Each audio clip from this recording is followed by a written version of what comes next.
Bahru ফকির রহমতুল্লাহ আলাইহ হাতের একটা লাঠি ছিল। এই লাঠিটা ছিল মাওলা আলী রাদিয়াল্লাহু তাআলা আনহুর হাতের লাঠি।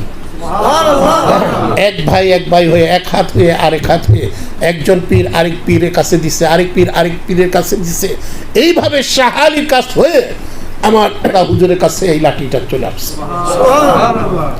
এই লাঠি এখনো জীবন্ত অবস্থায় দাঁড়িয়ে আছে। কালীগঞ্জ বড়ুয়া গ্রামের নাম। ওইখানে আমার দাদা হুজুর বারু ফকির ওই কালীগঞ্জে গেছিলেন বেড়াইতে, ভক্তের বাড়িতে গেছেন। ওই এলাকায় অনেক ঘরে ঘরে ইসলাম প্রচার করছেন। তো আসার সময় ওই ভক্ত বলতেছে ডাক্তার শামসুদ্দিন সাহেব, উনি সে ব্রিটিশ আমলে নাম করা ডাক্তার। ডাক্তার বলতেছে বাবা এতদিন থাকলেন, চলে যাইবেন, তো কোনো কিছু দিয়ে যান, আমাকে একটা স্মৃতি দিয়ে যান। তো দুইজনে কথা বলতেছে, দেখ এক জায়গায় একটু নরম মাটি। তো বারু ফকির রহমতুল্লাহ আলাইহ তার ওই হাতের লাঠিটা মাটির মধ্যে দাবায় দিলেন আর বললেন এখানে একটু পানি দাও, লাঠির মধ্যে পানি দিবা, ইনশাআল্লাহ তাআলা এটা জীবন্ত একটা গাছে পরিণত হবে।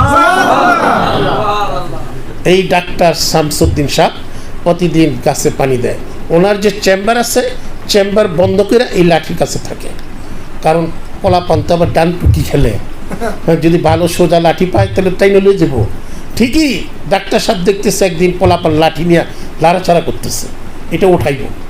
তো ডাক্তার সাহেব দূর থেকে ধমক দিলে, এই কি করস, খবরদার লাঠির মধ্যে হাত দিবি না।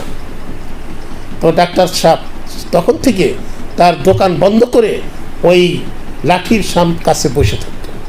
রুগীরা আসতো, আয়া দেহে চেম্বার বন্ধ, বাড়িতে আয়া দেহে লাঠির কাছে বসা।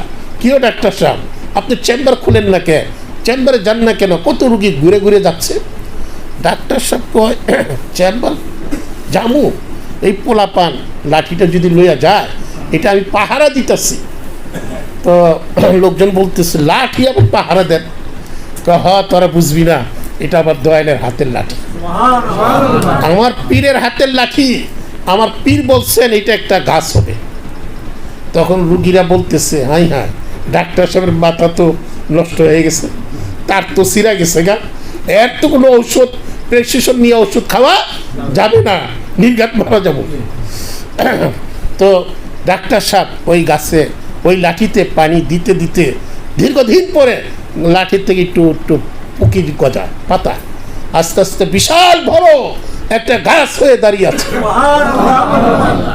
আমি প্রতি বছর এই হেমায়তপুর, সাভার, ধামরাই, মানিকগঞ্জ, তারপরে এদিকে কাওলা এয়ারপোর্ট, বিভিন্ন থেকে লোকজন নিয়ে বৎসরে একবার ওই গাছের নিচে গিয়ে মিলাদ কিয়াম করি।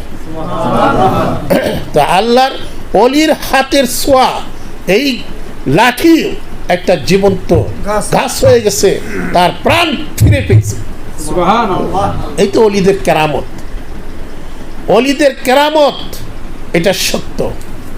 অলি আল্লাহদের কেরামত এটা দলিলে কেতি দ্বারা প্রমাণিত।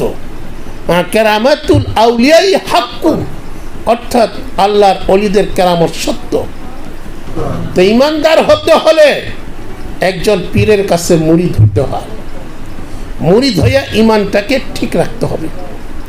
বর্তমানে যেভাবে ফেসবুকে ইউটিউবে মোল্লারা কত খালি ভালো ভালো কাজগুলোকে বেদাত বেদাত বলে, আছে না এরকম সালাফিরা, লামা ঝাবিরা আছে না, এদের কথা শুনে অনেক মা বোন, অনেক পুরুষ তারা ইমান হারা হয়ে বেঈমান হয়ে যাচ্ছে। যেহেতু আখেরি জামানা, শেষ জামানায় আমরা চলে আসছি। জ্বলন্ত আগুনের কয়লা হাতের তালুতে রাখলে যেমন কষ্টকর, ইমানটাকে এখন ধরে রাখা খুব কষ্টকর। কচু পাতার পানির মতো, সকালে থাকবে মুসলমান, আবার সন্ধ্যায় হবে কাফের, আবার সকালে কাফের, সন্ধ্যায় হবে মুসলমান। কারণ কোন দিকে যাইব, এই মোল্লা এটা কয়, এই মোল্লা এটা কয়। আরে সত্যিকার ইমানদার তারাই যারা আহলে সুন্নাত ওয়াল জামাত, নবীর পক্ষে কথা বলে, আউলিয়া কেরামের পক্ষে কথা বলে।